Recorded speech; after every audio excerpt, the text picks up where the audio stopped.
Hey everyone, welcome to another top 10 list. This week's top 10 list is kind of a playoff of last week. Last week I did the top 10 fake notes that I have. This week I'm doing the top 10 specimen notes.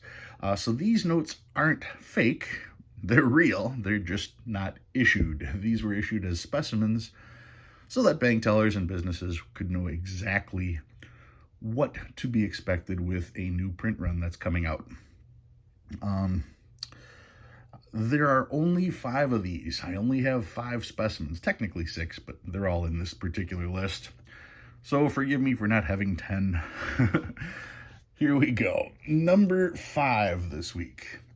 Starting out with, this is my specimen note of a 10-pound traveler's check. This is from the National Westminster Bank Limited, International Banking Division in London. It is the only foreign specimen note that I have. It is issued in pounds rather than dollars. You can see 10 pounds right here. It says 10 pounds on it. That is exactly what they would have looked like. You can see this one was tore out of a particular book. There's the back with a very cool color scheme across the back. American currency, you don't see that. We had the rainbow issue back in 1869. Ooh, let's hear it for us. 1869 was the last time we used any kind of color gradient like that.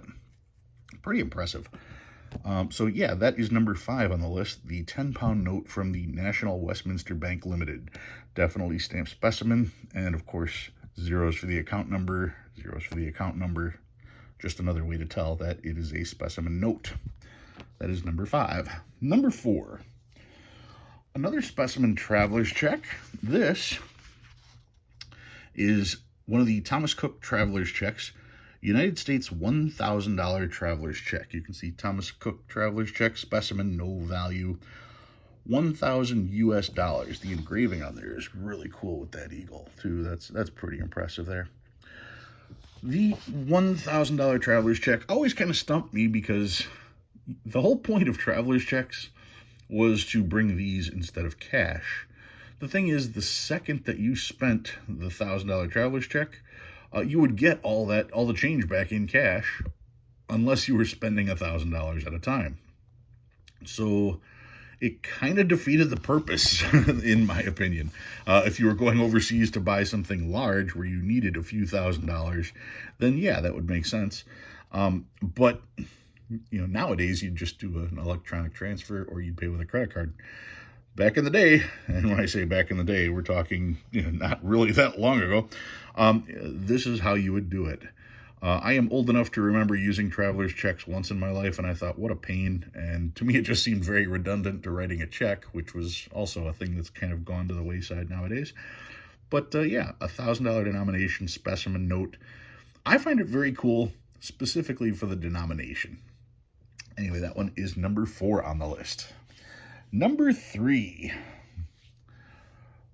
This is a specimen from the American Banknote Company. You can see it across the top. It does say specimen. American Banknote Company, series of 1929. It does have these roller marks from when the paper was being rolled through the machine, rolled through the press. This was a specimen note done by the American Banknote Company, who actually started doing our currency back in the 1860s. Now, when we switched over to the small-sized notes, the American Banknote Company wanted to show what they could do. So they printed up these specimens. This is the $10 denomination. And you can see specimen, specimen, specimen note here.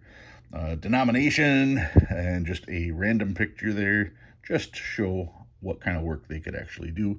It's neat seeing this in green, because this is normally the image we'd see on the front of the bill, and that would normally be done in black. And on the back of the note, normally this would be the part that's in green. They reversed it. American Banknote Company specimen, there's the denomination, $10. They did it over here so they could show the different pattern, how just by using black lines they could still get a gray image. You can zoom in and see all those lines like that. Very, very cool note. I've seen a couple of these. I was able to get one myself. The graded ones can go for a few hundred easy. So yeah, this was definitely one of the cool specimens I wanted to get. That is number 3 on the list. Number 2. I have a pair of notes. These are fractional specimens. There are two different kinds here. They're both the same specimen, so to speak. You can see 1291 SP, third issue, 25-cent back specimen. That's this one here. And this one is 1294 SP, third issue back specimen here.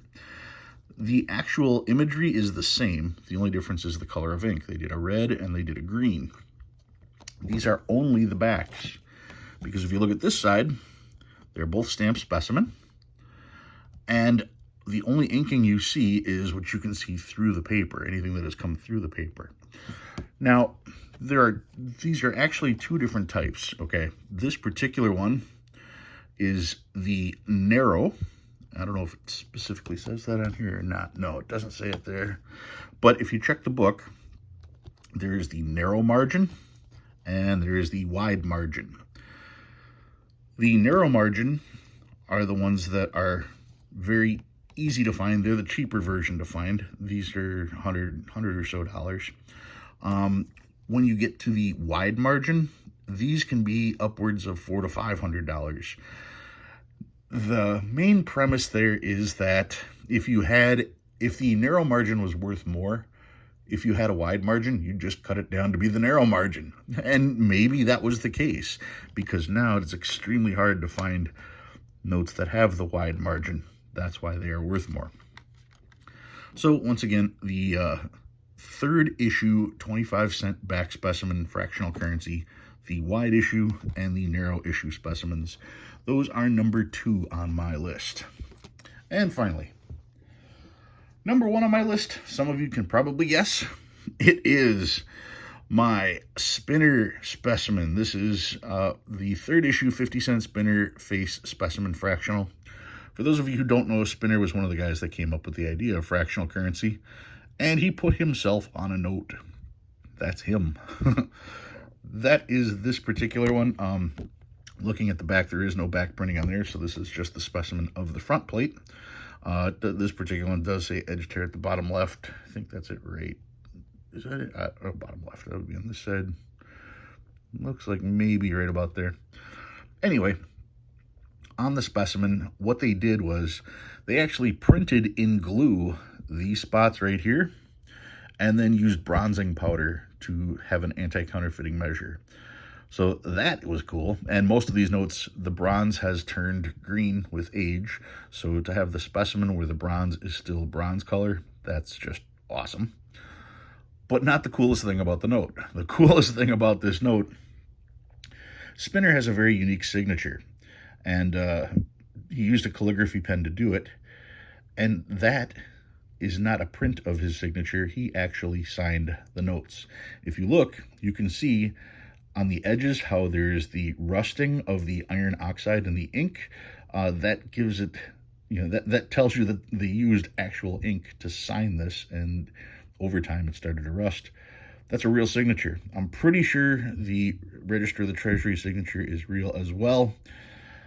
But to have Spinner signing his own note that is a specimen, to me, this is just, that's the top end. That's as good as it gets.